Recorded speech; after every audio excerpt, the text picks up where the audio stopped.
Associates would like to welcome you to the Solvency II event.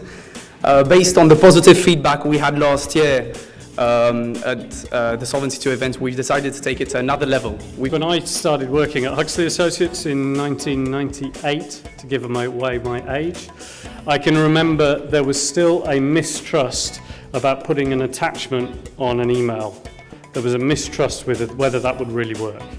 So this is 1998. The idea came about in 1960, and here we are now in 2013. We can't get from the door there to the door here without checking our email or our internet.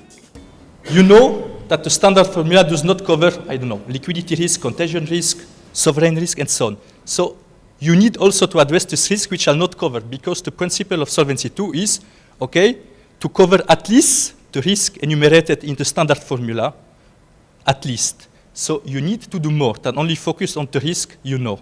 Everybody, for the time being, consider inflation like peanuts. And on the long term, we know that inflation will come back one day or another. What we know is that when we validate models, the validation that we do is not very powerful. What that means is that even if a model's wrong, we probably don't reject it. Why is that? Because there's not enough data to tell us the model is wrong. So what could you do about model risk? Well, what people do generally is they take their historic data and they fit different models to it. If you want to compare scenario generators, you call up a few different vendors. You look at their scenarios, see how different they are. You want to look at cat models, you call up some different vendors.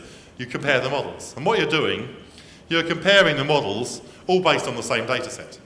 You take one model and generate data from it and use that data to refit a different model and see how well it works.